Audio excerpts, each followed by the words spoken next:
Good afternoon, viewers, and welcome to Futsal868 Corner Talks. My name is Geoffrey Edwards, series moderator and president of the Futsal Association of Trinidad Tobago. Futsal868 Corner Talks is an online meetup series where global sporting professionals share their experiences and perspectives on the fastest growing indoor sport in the world, futsal. In recent sessions, we expanded to discuss topics of social issues and their relation to sport. Our main objective is to sensitize and educate sports stakeholders on the sport of futsal and other pressing local and global issues. Every day, millions of people participate in sport, such as coaches, athletes, volunteers, referees, and organizers.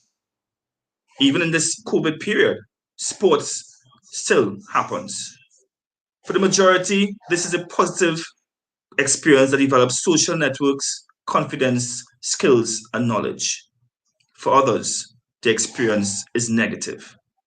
Today, in episode 35 of Futsal868 Corner Talks discusses Safeguarding Sport Part 2 with a focus on children and the vulnerable. According to sportanddev.org, a website dedicated entirely to sport and development, child safeguarding in sport has been given too little attention by many clubs, organizations, funding bodies, and governments for a considerable amount of time. The most common reactions being that it does not happen, is someone else's responsibility, or is an isolated incident. These three attitudes are often classified as denial, blame, and minimization. These typical responses leave children, coaches, clubs, sports bodies, funding agencies, governments isolated, vulnerable, and in long term severely affected. The website further stated Safeguarding Children has both a preventative and reactive component, ensuring effective policies, practices, and procedures are in place to limit harm occurring, as well as having measures in place to report, investigate, and deal with suspicions and incidents. Today, we are honored to have, in part 2, Mr. Donny Mark Mungal, co-founder and director of the Caribbean Sport Development Agency. He is presently a board member of Sport for Life TT, a panel member of the First Citizen Sports Foundation, and a committee member of the CARICOM Physical Education and Sport Advisory Committee. We want to say welcome to Mr. Mungal. Good day, Donny. Thanks, Jeffrey. And I have to update my brief bio for you. Some of those things are quite dated. But good to be here, and congrats as you continue on your journey to not just promote things around knowledge and skills and things related to futsal, but things in general. And for me, really, really happy that you've also taken on the responsibility of your own coalition to promote safeguarding and child protection in sport. So yeah, good to be on board again. I want to say thank you very much for that. And so before we start, I just want to take a time to rewind and to show two videos so we could highlight items for our audience who may have missed part 1. First and foremost, a message from United Nations.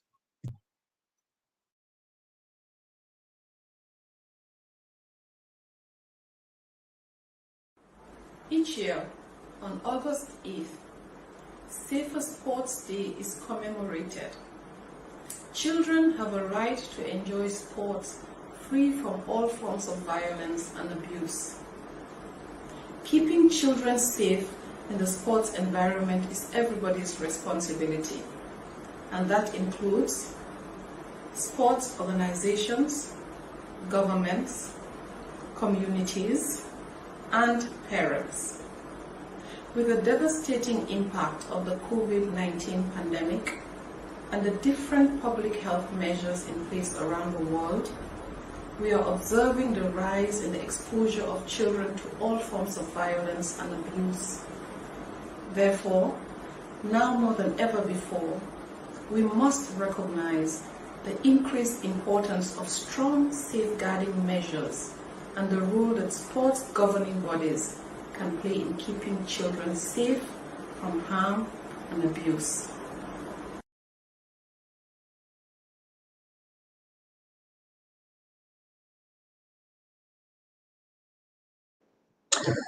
Mark, I would like you to speak more to what United Nations spoke about as your opening remarks, and we dive deep head first into what can the Caribbean sporting organizations, NGOs, governments do when it comes to this topic of safeguarding sport, and more so children and the vulnerable.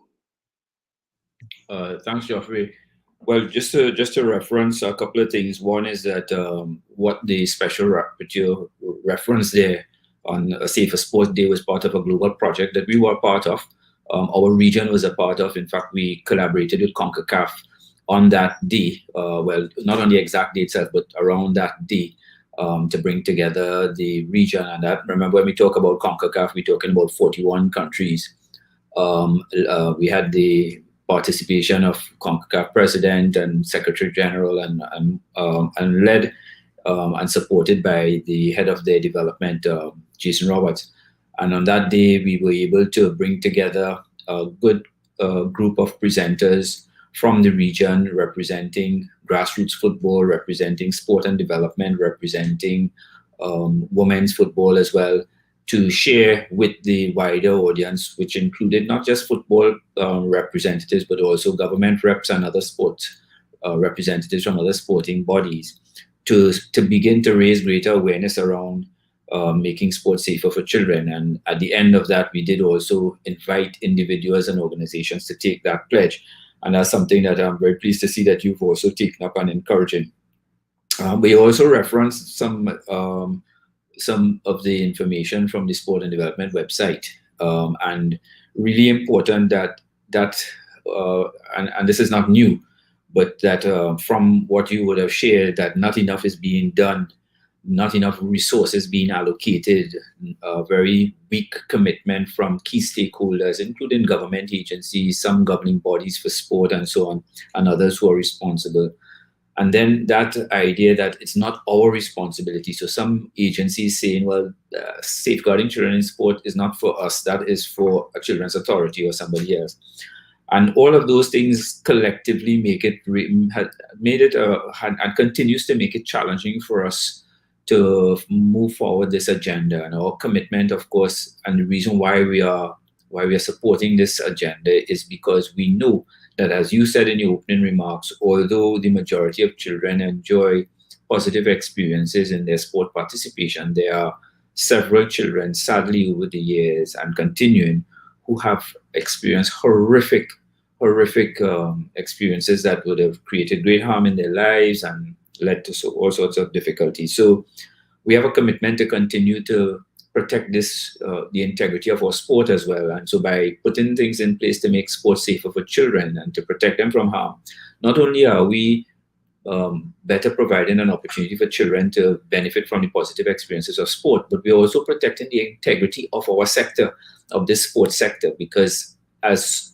anytime an incident comes up, anytime there's one incident of a child being abused in sport, and especially when it becomes a high-profile incident like the ones that we referenced the last time we spoke with Larry Nasser and others, it impacts on the integrity of sport. And parents start to second-guess whether we should be allowing our children to take part in gymnastics, for example. And so our responsibility is yes, primarily about making sports safer for children, but in so doing, we are also enhancing and protecting the integrity of our sector, which we so enjoy. So from a Caribbean perspective, that challenge has, for us, been a journey for the better part of almost 2 decades. And around 2003, between 2003 and 2005, when we realized that the organization that I'm representing, the Caribbean Sport and Development Agency, back then we were called the TNT Alliance for Sport and Physical Education, we were working with children and young people and persons with disabilities directly. So we would actually have our volunteers working directly with children in children's sports programs, with young people, with kids with disabilities. And very early on, we recognized that we had a gap as well. We did not have things in place to do what we called back then child protection. And so we began looking for ways to enhance our own capacity. And at that time, the best opportunity we had was an organization out of the US that was offering that child protection in sport training.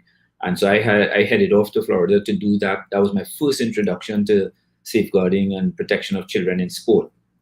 And we built up a relationship with that organization over the years. It was the National Alliance for Youth Sport.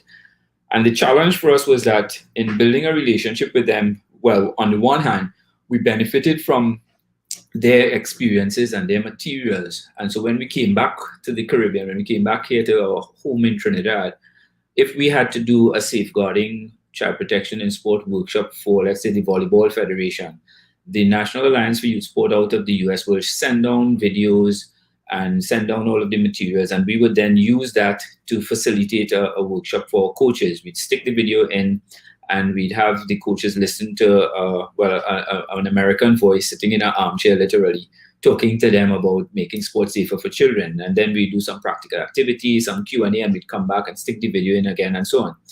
And soon we recognized that even though this was useful and helpful for us, it was difficult because of the clashes with the context. So we were trying to impose an American context in our Caribbean setting. And so lots of things were wrong with that. And so we started to build our own materials and develop our own pathways to education. And so now we do have in place a significant amount of opportunities for people who work in this sector to benefit from education in the context of safeguarding. I always, whenever we talk about safeguarding and child protection in sport education, always acknowledge Cricket West Indies, because very early on, and you may be aware of this, Jeffrey, Cricket West Indies, through their kiddie cricket program supported by Scotiabank, had been including safeguarding and child protection, supported as well by the UNICEF Eastern Caribbean office, supporting safeguarding and child protection training for coaches and mainly physical education teachers in primary schools who were delivering their kiddie cricket program. So they've been involved in this for a long time, but their training was very cricket specific, but it was very good, and in the sense that it was introducing PE teachers, physical education teachers across the Caribbean territories, English-speaking Caribbean, to safeguarding and understanding their roles as coaches to prevent children from experiencing harm. So that's important. Well, we started our efforts around that same time as well, the Caribbean Sport and Development Agency, and partnering with other agencies globally to develop material, to train our own staff as well, so that we could deliver that. And that has continued. I think if it's one area that we've done a good job of regionally over the last decade is in that education. But the challenge has been that most of the organizations we would have worked with would have been government agencies across the CARICOM member states. And I think the sport organizations were slow to come on board.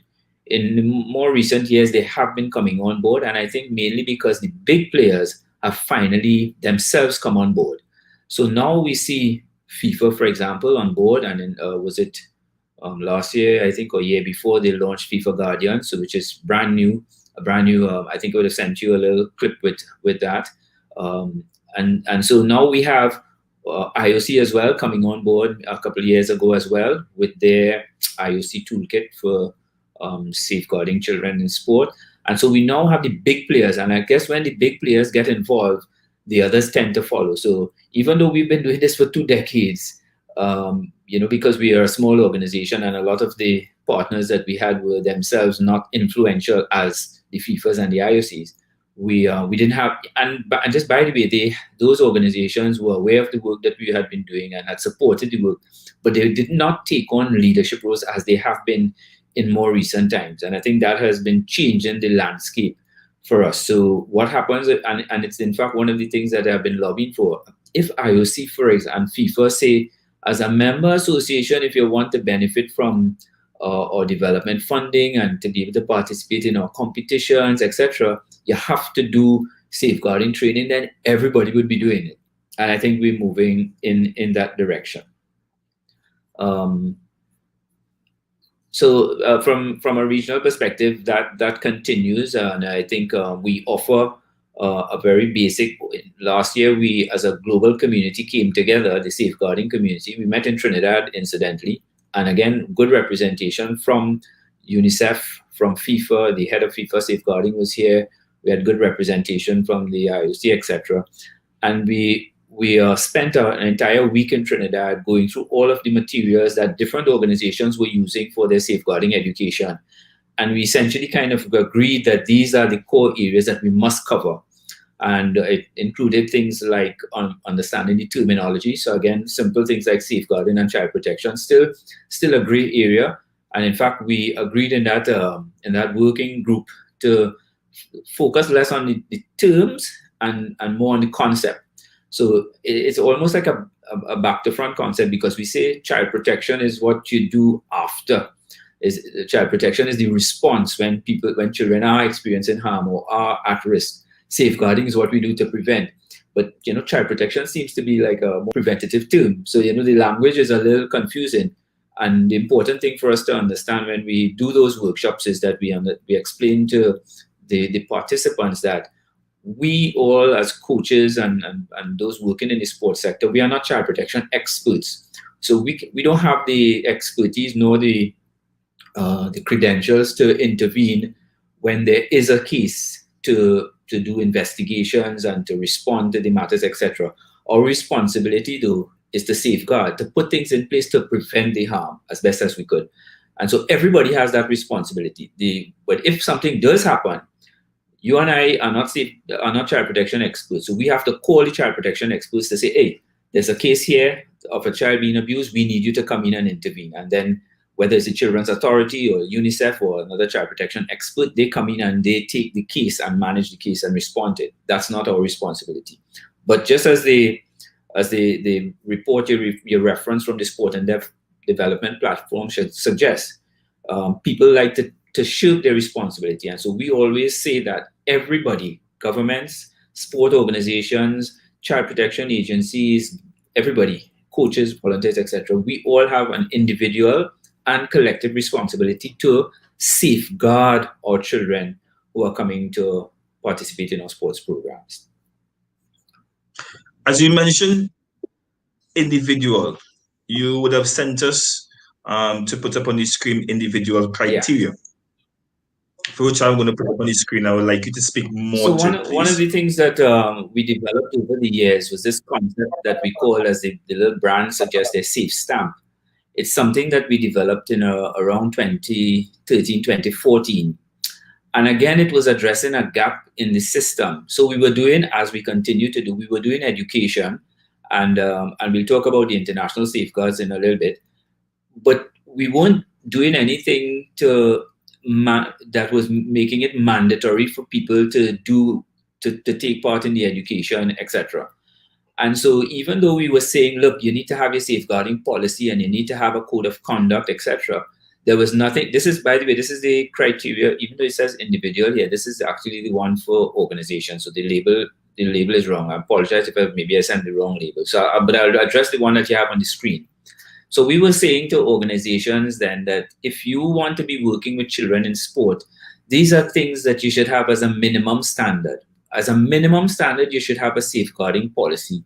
And that safeguarding policy should be able to direct your decision making. That safeguarding policy should be able to give anybody who is a part of your organization clarity on decisions that you will make around safeguarding. And it would include things, for example, like recruiting of staff. What are your policy positions for recruiting staff? Anybody comes to volunteer can work for your organization. And we say, no, you have to have, the policy says that you must have some level of coaching education, coaching certification. The policy says that you must have a proper reference from some reputable agency or individual. The policy says that if you want to work with children in sport, you must have a police record of good character, etc. Right? So if that's captured in your safeguarding policy, then there's clarity. Other things that you'll capture in the policy would also include guidelines for transport, guidelines for hosting of events, etc. All of that embedded in your policy. Guidelines for responding and reporting to cases. What is the policy position if there's a case? If somebody in your organization knows, witnessed, observed, or learned about a case of abuse, what is the policy position? And it should be very clear. And it should be that there is mandatory reporting. As long as you are aware, you have a responsibility and obligation, I was searching for that word, an obligation to report. But the policy should also say, who do you report to? and so on. So the number one thing that we encourage all organizations to do is to start with developing their safeguarding policy, and we provide support for that. Because most organizations don't have a policy in place, and it's not something that organizations do. We've also worked with governments across CARICOM member states to help them develop their safeguarding policy as well. So we want governments to also have a policy position on that. And several of the governments across the region have embedded their safeguarding policy as part of their national sports policy. So we've done that work in Belize, we've done in St. Kitts and Nevis, in Guyana, in Anguilla, and so on. So several of the governments have safeguarding policy embedded. So we're saying that's a critical element. If you want to be working with children in sport as an organization, you must have a safeguarding policy. And the second thing is that you also are required to have a code of conduct. So this now gives very specific guidelines to the individuals who work with the children in sport. What is there? What are those things? Well, we know what codes of conduct already include. So it will, for example, give guidelines on things like alcohol consumption and smoking and things like that are the more obvious things, but also the type of interaction that you will have with children and so on. So and we again have very simple guidelines for you to develop your code of conduct. We have templates that you could use. Remember, this is not something that will be significantly different from one organization to the other. We do expect one organization to say it's okay for you to drink alcohol and to curse while you're on the playground. No, it's pretty much the same across all organizations working with children in sports. So it's not something that we expect organizations to reinvent. But there may be nuances that are unique to individual organizations and other settings. So we give our organizations the opportunity to make the modifications as they see fit. A third critical criteria and a huge gap again in this whole safeguarding work is leadership.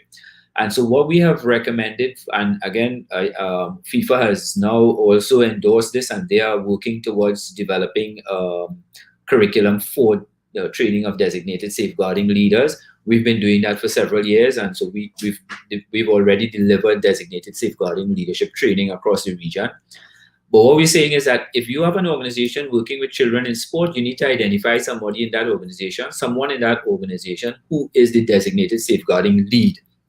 That is the go-to person who will be responsible for many things, but the most important one is the responsible for receiving reports, so that if anything happens in Futsal TT and we know the designated lead is Jeffrey, then Jeffrey must be the one that will answer the phone or receive the email, receive the WhatsApp message regarding a case. And then that designated safeguarding lead must know what to do, how to respond to that, whether it's pass on the report to the police, the child protection agency, team psychologist, or whatever it is, right?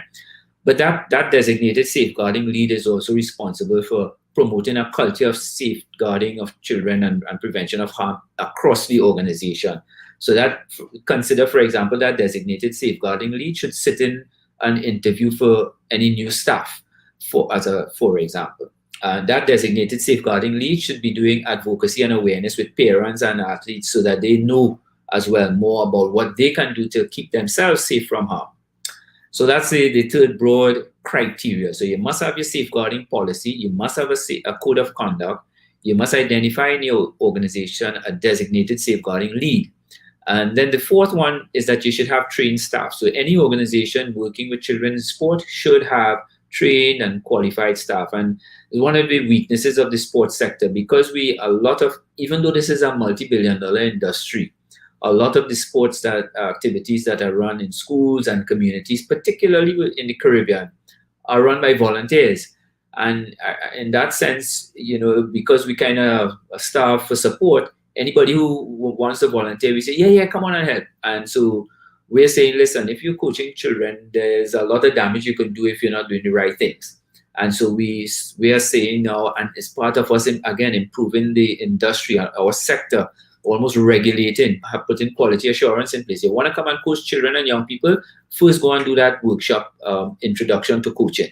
So at least a minimal level of education for those who are working in the sector. And the last thing, and it's connected to that policy, is that reporting system. So a clear reporting system so that anybody working in your organization, anybody coming into your organization, including children and parents, understand very clearly if something happens, what to do. And this is how it's done. They must go to this person, and if not, they go to that person, or there's this little report to fill out. And in some cases, in fact, one of the things that we are trying to do with our partner agency, and we're not progressing as we'd like, but a concept of anonymous reporting using a safeguarding app that we've been playing around with, something that we hope to do at some stage. But definitely those key things. And what we're saying, Jeffrey, is that if you meet that criteria, then we put you on a database, a registry. And so anybody will see all of the organizations who meet the criteria on that registry that we call the Safe Stamp Registry. So if Futsal TT is not on that registry, then I will be questioning, well, how come you're working with children? If you want to work with children in my jurisdiction, and this is where we've been working with CARICOM and with government, we say, listen, just put this as a minimum criteria for your organizations. Because remember, in the Caribbean, governments are the #1 funder of all sports. They're building buildings, facilities, gyms, whatever it is. They're paying national coaches. They're paying for teams to travel. And even though some of the bigger organizations will provide development funding, the governments across the Caribbean are the 90% funding of all sport. And so they have the leverage to tell an organization, a national body, put these things in place if you're as a minimum criteria, as some of them are doing for other areas. Put these things in place if you want to continue to benefit from the government funding. So that's what the thinking is, as a way to make sports safer for children. Thank you very much for that. And from our audience, we have Mrs. Kathy Austin Jack, who says, gentlemen, thank you for addressing this issue. It is critical that we as a nation make child protection preventive as opposed to reactive. And that's exactly your words, Mark. And it's very interesting because we see the support that many persons within our country have been given when it comes to this topic. I want us to take a quick look at the international safeguarding standards. And after that, we'll delve into it through your voice, through your opinions, Mark. So we're going to take a quick look at the international standards as compiled by Futsal868.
Those were the 8 international safeguarding standards.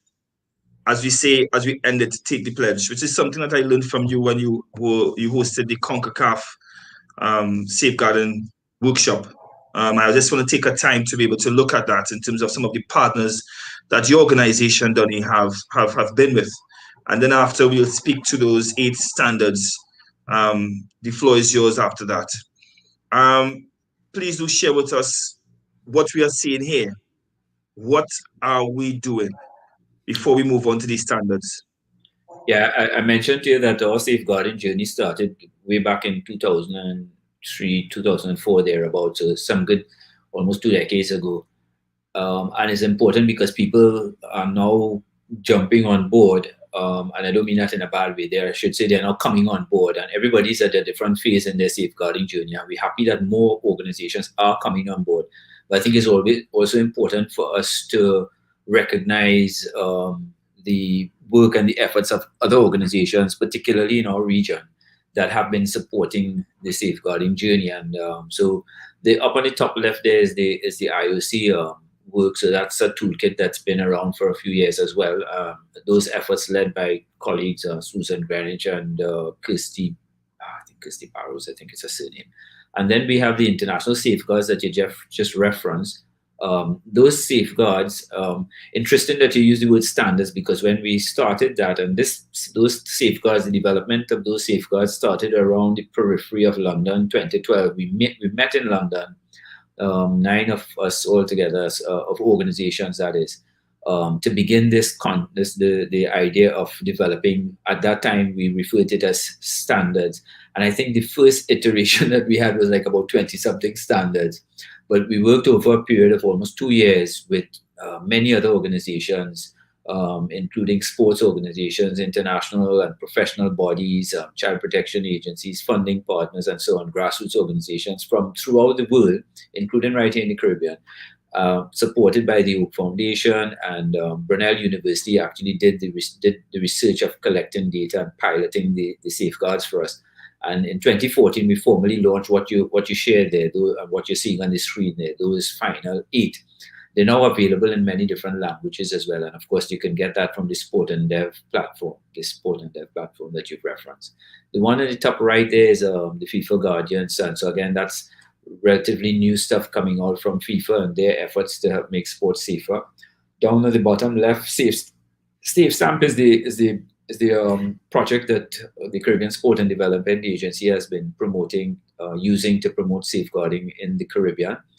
The Fair Play is the Cricket West Indies effort. And again, as I mentioned, they've been doing this for a long time. And as I always like, a lot of organizations, well, not a lot, some organizations spend a lot of time doing the background, the planning and publication of stuff. I served on the Commonwealth Advisory Board for a few years, and we produced some amazing publications with a lot of thought going into it. But then when we do those, we pass them on to governments, usually through ministries of foreign affairs, and it gets back down to governments eventually, and it may eventually get to the director of sports desk. But it was a struggle for me while I was there to get down to seeing the impact and the implementation. One of the things that I like both with FIFA and with CONCACAF, and particularly, with Cricket West Indies and with CONCACAF, is I've actually witnessed the impact of implementation.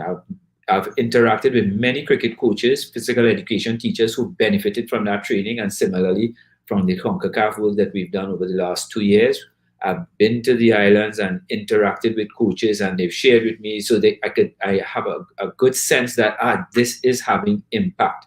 And so I really congratulate Cricket West Indies and CONCACAF for the implementation side. I think it seems to be a little easier for them to be able to implement. I don't know if it's the nature of their organizations or the commitment, but definitely we see that.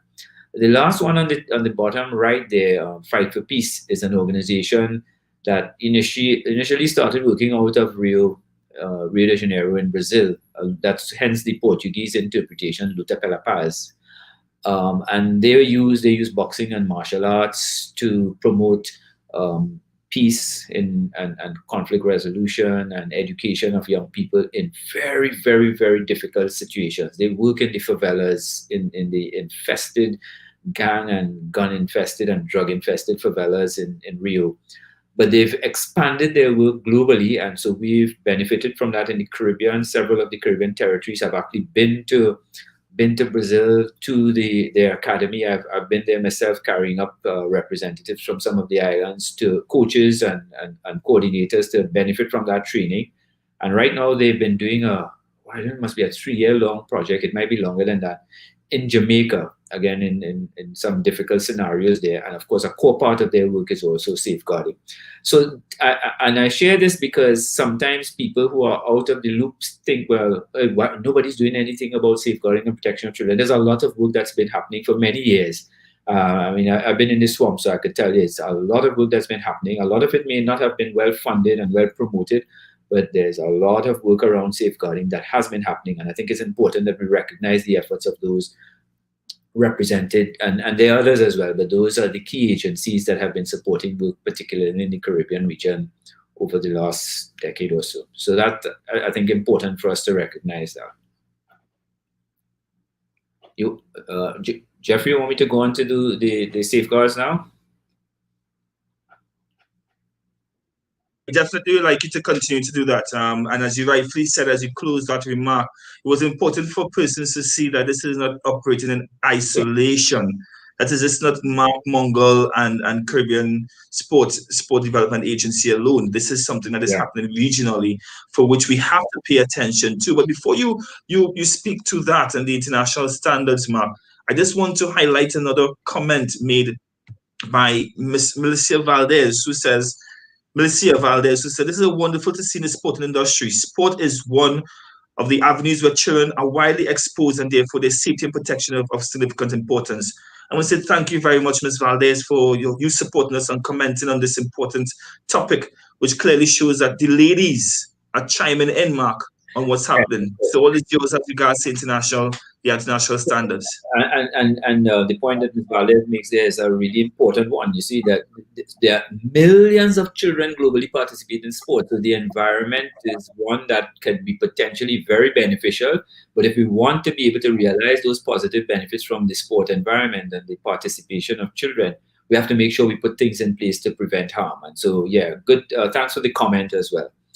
To talk a little bit then about the international safeguards. Well, as you posted up there, and as I shared, this is some work that was initiated around the periphery of London 2012, the Olympics in London, and coming together of several agencies, 9 founders, as we refer to ourselves as, who started this work in earnest, and over a period of 2 years and many different iterations and lots of working groups, mainly volunteers, and sharing voices of people from all over the world, including, I would have had the opportunity to convene several sessions regionally here at an OECS level and at a CARICOM level with coaches and directors of sport and some of the reps from some of the regional bodies like the Caribbean Netball Association and so on.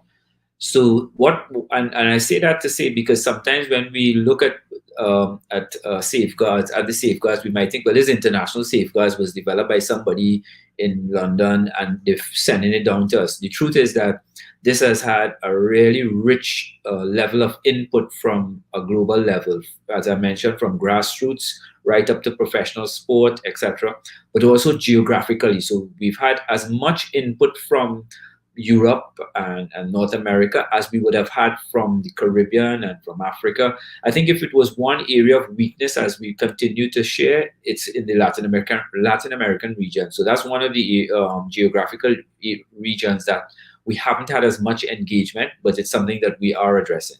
So what you see here, what you share there as the 8 safeguards, so we no longer use the term standards, we refer to them as 8 safeguards. Those 8 safeguards are not 8 safeguards that were developed by some North American consultant or some European consultant. These are 8 safeguards that were developed by an international community of experts, academia, practitioners, coaches, and with the voices of children and young people influencing what we were doing. And as you shared, the 8 there, the first one, that policy, and I already kind of captured why it's important for us to have that policy and making sure that it's applicable to everybody and that it explains what safeguarding is and why your organization believes it is important, what will happen if people act in a way that harms children. All of that should be captured in your policy. And so organizations that want to start their journey, there's a process that we can facilitate to help them along that way to move towards establishing their policy, as we've done with some countries as well.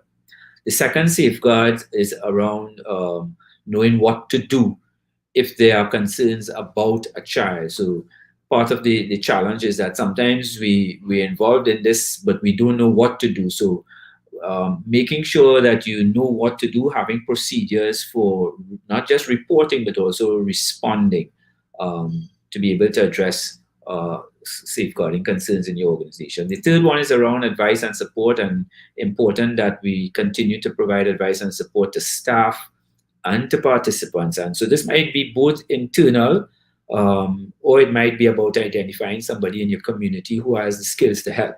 But critically, it's important that if you don't have that support internally, that you don't second guess. We have people that you can reach out to. You have agencies that you can reach out to. And in 2020, one of the things that we know for sure is that the internet is a pathway to access. So you don't have to limit your advice to people who physically in your geographical space. So, but critically as an organization, that you put things in place to be able to provide advice and support to your team, as well as the participants and volunteers and so on. And the fourth one is around risks, and two critical things there. One, assessing risks. So the safeguards outline things that you can do to assess risks, but also to minimize risk. And I guess a key message there is that if the risks are too high, if they can't be managed, it's important that you don't go forward with the activity. And so we don't take risks.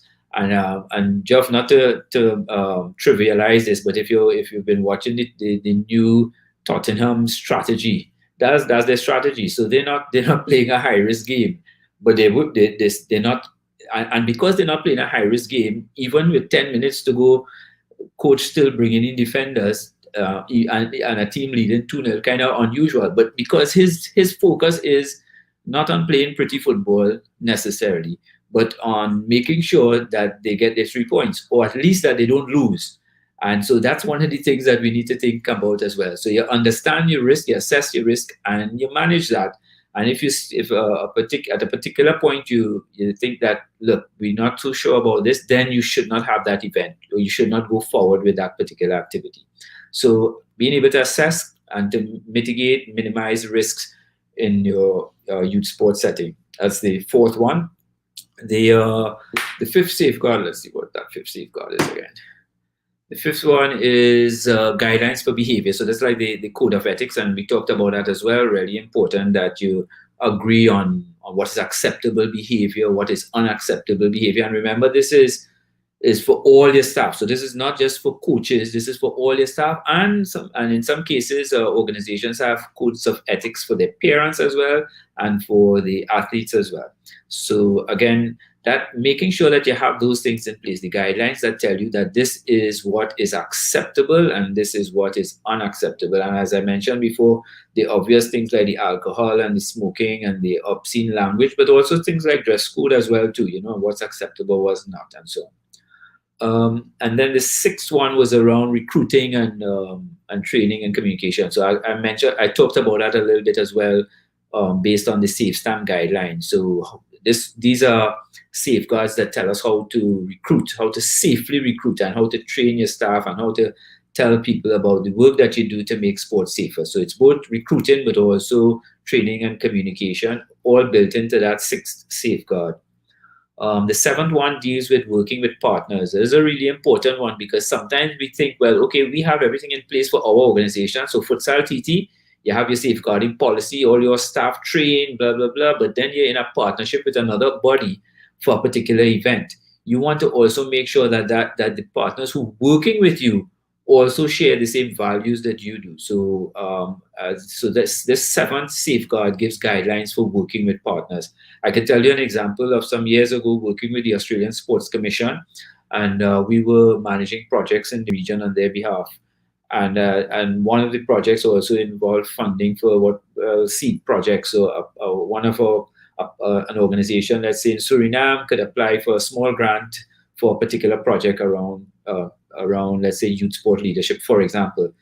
Well, one of the things we had to put in place, and I don't know what triggered it, but obviously, or likely an incident maybe, but we all of the funding was stopped until we could verify that those organizations receiving the funded had safeguards in place. And of course, this may have been about 8 years ago, when this as the safeguarding journey globally was not as advanced as it is today.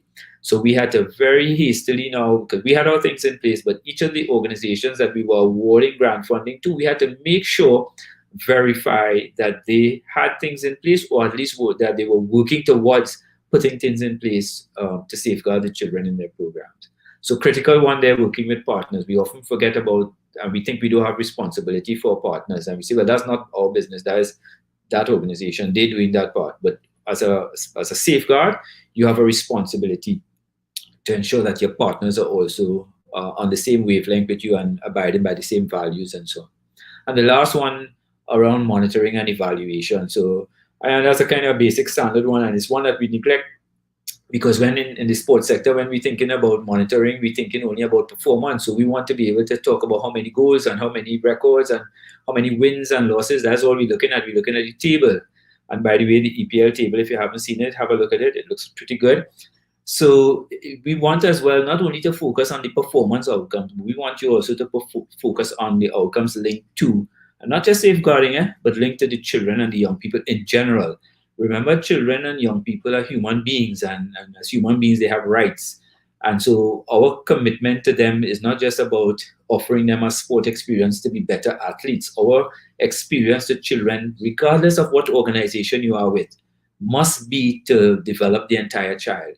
And yes, we want to be concerned about a quality sport experience so that they play better futsal, but we also want to be responsible for them improving their health and their education and their social development and emotional development. All of those are things that we have to be responsible for. And if we say those are things we're responsible for, then how do we know that it's happening? So if we say, okay, for this this fiscal year, this annual year, in our strat plan, we are focused on developing respect. Well, what do you have in your monitoring and evaluation system to know that your children became more respectful, that they improved in what they understood about respect and how to respect others, how to respect their parents, how to respect the equipment, the facilities, the et cetera, and that could only happen if we put monitoring and evaluation tools in place. So that last one, safeguard that's around monitoring and evaluation, is really for us to know whether the work that we're doing is effective and to identify trends, some of the trends that might cause concern. So within the safeguarding, if we're collecting data and we're recognizing increases in cases in a particular area, then we know that we need to address those issues and if we want to keep improving practice. So that's in a nutshell what the 8 safeguards, the intention of the 8 safeguards. We've developed some additional supporting material for organizations that want to begin their journey or to continue their journey. And there are different guidelines for helping organizations and individuals on their journey that are available as well on the Sport Endeavor platform. So, yeah. Thank you very much. Really appreciate that in terms of going in depth to the, as you corrected me, not standards, but the safeguards, the 8 international safeguards that all organizations, including myself, should adhere to. We're going to take a quick break, but afterwards, we will be talking to the suggestions to Caribbean sporting organizations as to building safeguarding capacity and awareness, steps to build safeguarding policy and educational tools for all stakeholders, and how it may directly and indirectly affect them. You're watching Futsal868 Corner Talks, episode 36. We're talking child safety, safeguarding sport, with Mr. Mark Mungal from Caribbean Sports Development Agency. We'll be right back.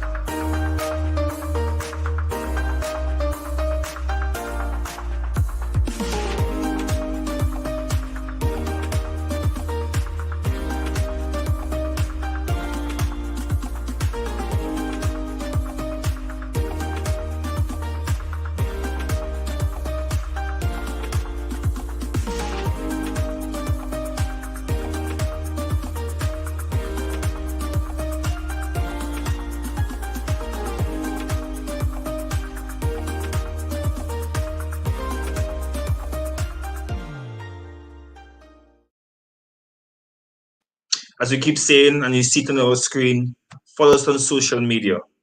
Please do. And we ask you to share it with your friends as well.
Well, it's not coming soon because it's already here.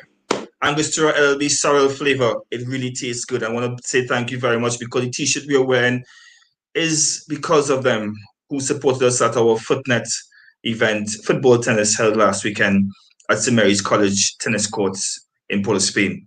For those who join us, this is Futsal868 Corner Talks. We want to say thank you very much for being on our Facebook page and our YouTube channel. As we continue, today we talk sport and safeguarding, or safeguarding sport. And with us is Mark Mungal. So, Mark, I would like you to speak directly to suggestions to Caribbean sporting organizations as to building safeguarding capacity and awareness, and steps to build a safeguarding policy, noting that that was one of the first in the criteria, so that we can be able to educate and be able to run sport properly in the Caribbean. Yeah, Jeff, just by the way, I tried the LLB sorrel, yes, just yesterday actually. Matthew, my son, brought home a 6-pack. And yeah, nice festive Christmas drink, man. Highly recommend it. Yeah, definitely. So yeah, I think that the challenge, a huge challenge with this safeguarding work is because sport organizations are so caught up with, and we're talking about sport organizations in the Caribbean. Remember, to a large extent, we're dealing with volunteers who are supporting from an administrative perspective and then a coaching perspective. Only few of the sports, few of the countries have, at some levels, have paid personnel. And even where they are paid personnel, the organizations themselves struggle for funding to meet the demands of their overall projects. And sadly, the bulk of the funding continues to go to, I shouldn't say sadly, let's rephrase that. The reality is that the bulk of funding in the sports sector, certainly in the Caribbean, the bulk of the funding, including the funding from governments and the resources used by our national governing bodies, go, and I'm talking about like maybe 90%. It'll be good for somebody to do a detailed study on this, but maybe about 90% of the funding goes to support national teams and elite athletes, the high performance athletes. And the truth is that high performance sport is expensive. So it's not that we're criticizing this, we're just dealing with what the reality is. And to a large extent, as you know, national teams, national athletes, national governing bodies, they struggle to be able to find the resources. And when we say resources here, not just the funding, also the personnel to support that, general resources to be able to meet the demands necessary if we want to be competitive on that regional international stage.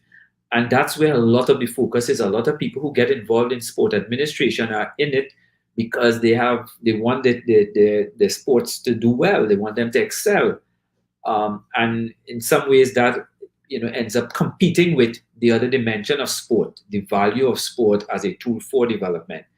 And in some ways as well, the focus on resources for performance and all those performance targets, and I'm not knocking anybody for that. I mean, the Olympic Committee, for example, has a target for, is it 10? Was it 10? How many goals is it by 20 something? So, so they set a target, but it's a very high target and a high performance target.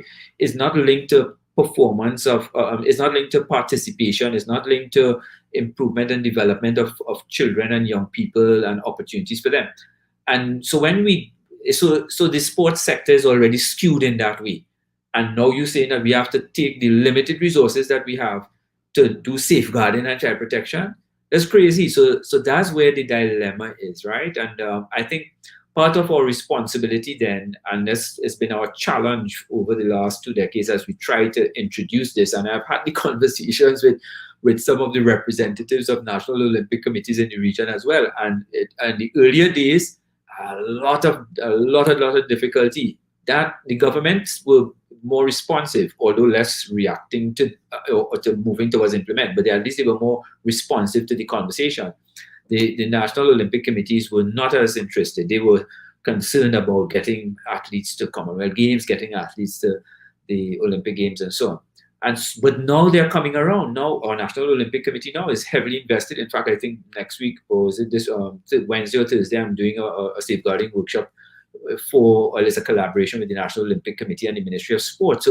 So we've seen a change in that level of understanding, appreciation, and certainly interest.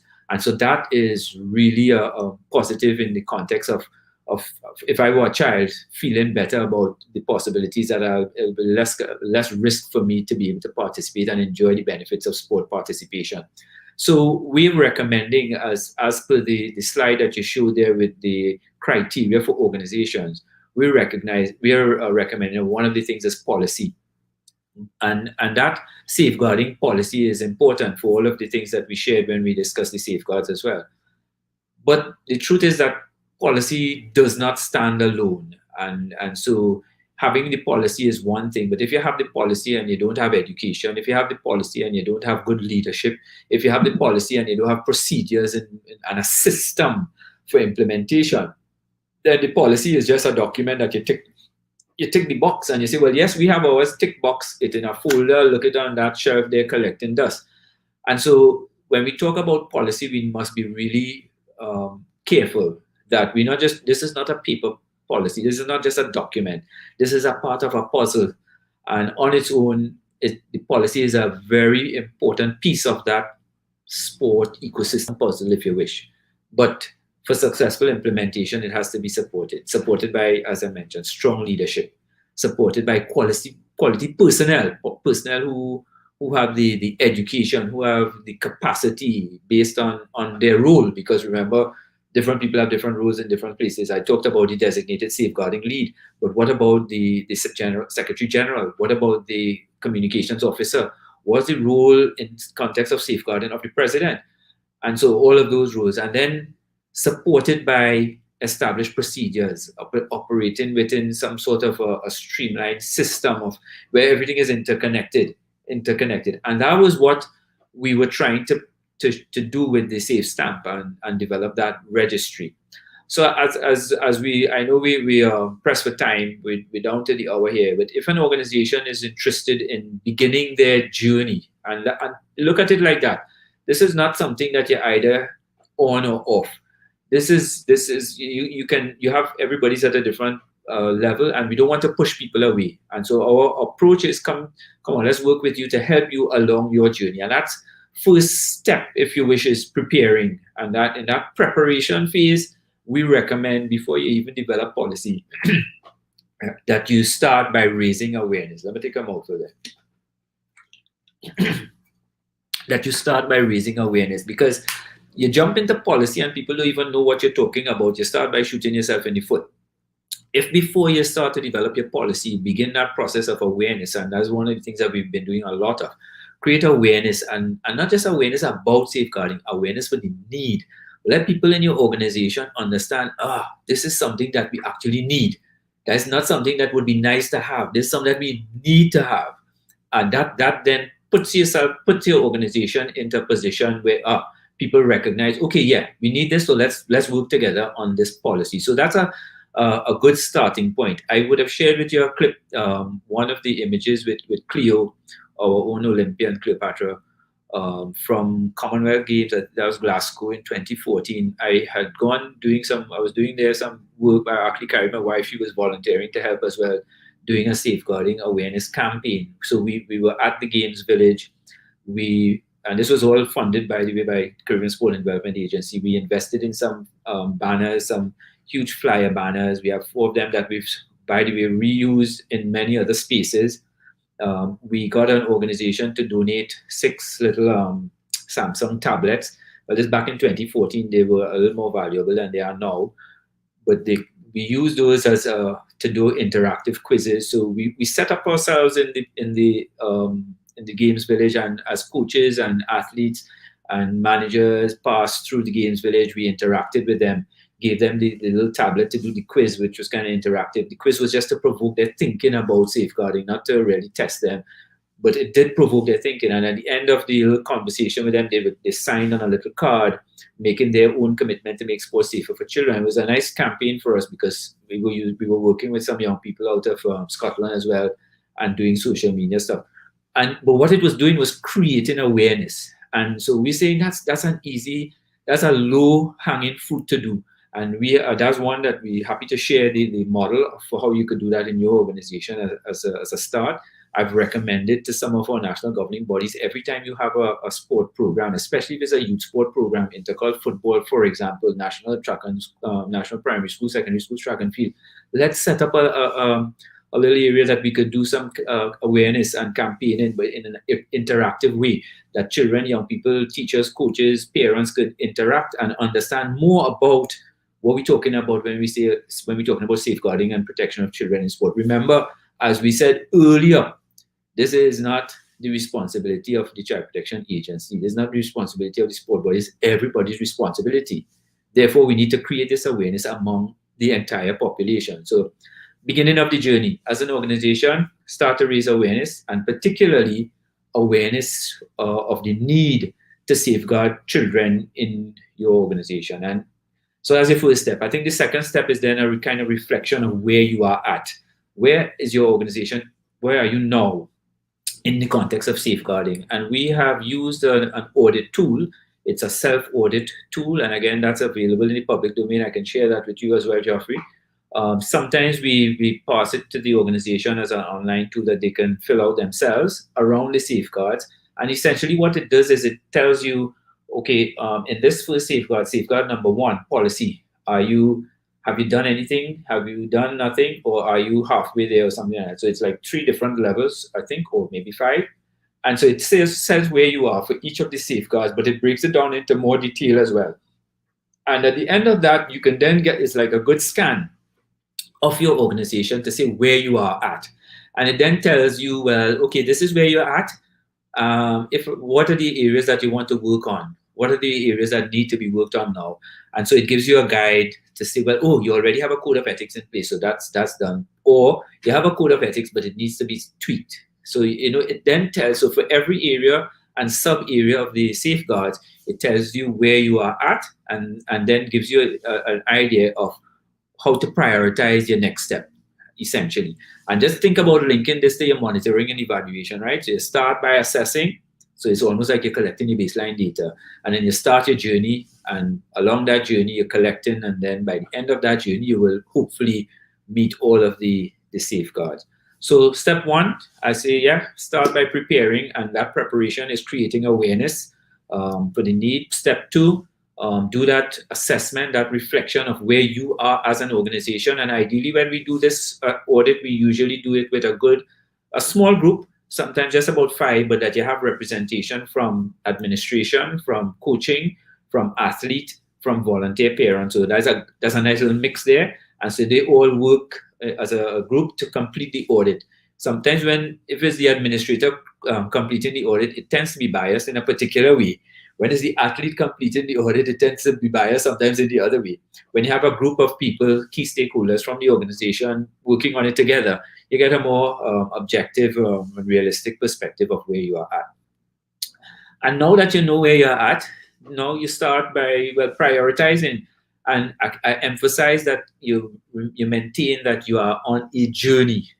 And on that journey, you have to prioritize based on the reality of resources and time and commitment and all of that. So don't try to do everything and say, by the end of this quarter, we complete all the 8 safeguards. Say, look, okay, we're going to focus on this one and this one as we move down the road, right? We want to make sure by the end of this quarter, we have proper tools in place for assessing and minimizing risks, and also for communicating and training, whatever it is. So you then, so your third step, if you wish, is prioritizing where you want to go and starting to develop your safeguards for your organization. And then as you do that, you implement. And when you implement, you get feedback and you work towards embedding all of those safeguards in your system. And I think that's the critical level that you want to get to. You want to get to a point where all of the safeguarding policy is no longer just a paper document. It's so well embedded in your organization that people understand it. It becomes part of your organizational culture. And that's not an easy change to move from along the journey. That takes time, that takes commitment, and that takes work. And but that's what I would recommend if we want to move forward. Remembering, of course, that policy does not stand alone. Policy is an important part of the puzzle, but that we need to be supported as well. Policy needs to be supported by strong leadership, critical. When you look at the successful organizations, the organizations who have done not only well with safeguarding, just generally done well, the schools that have done well, you'd see that a key part of it is about leadership. And of course, supported by quality staff, quality personnel. You need to also make sure you recruit the right people on your team, Jeff, people who have the capacity and who understand their roles and so on. So yeah, that would be my recommendation for those who are interested. And as I've shared with you before, we're here to support as well as an organization. We're here to support individuals and organizations who want to progress their safeguarding journey. As always, it has been a pleasure, Mark, to be able to share this Sunday afternoon with you, but more so to learn three things. Your love for Tottenham Hotspurs. Come on, you Spurs. Your introduction to Angostura LLB Sorrel. But most importantly, while we're here, safeguarding sport, and also safeguarding children and the vulnerable. And thank you very much for the knowledge that you have imparted to our viewers, those who are watching us live, and those who will be following on thereafter, as we put this into the virtual space, which is going to live on as long as.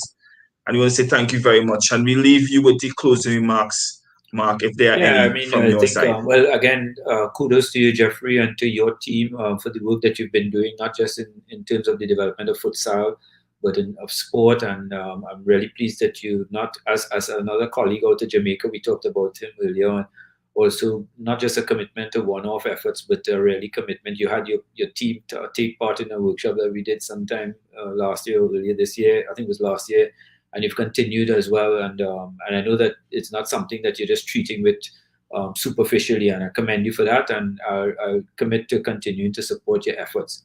To those listening, really important that you reflect on where you are now and recognize how important it is, as two of the participants in this webinar shared in the chat.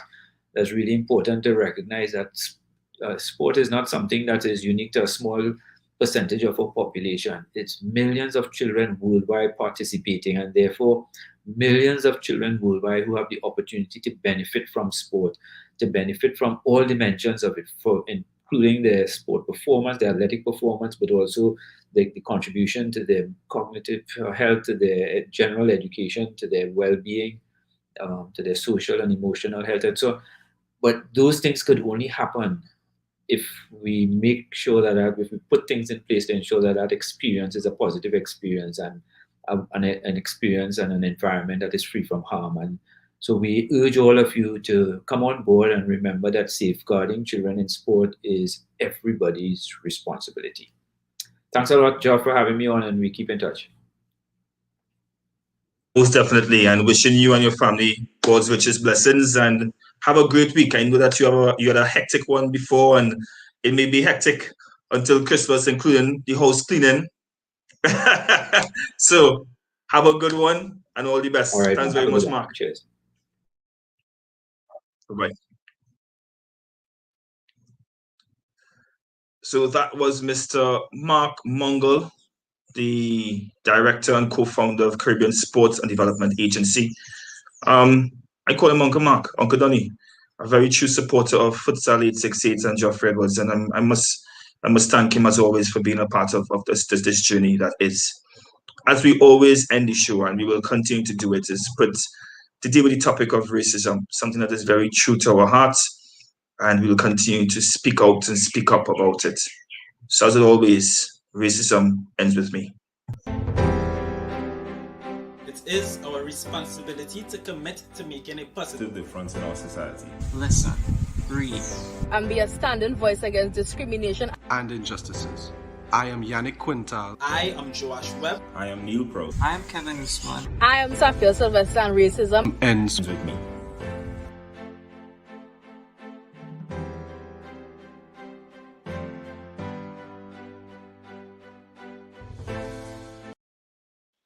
It certainly does. But most so importantly, we ask you to check us out. Yeah? On our social media.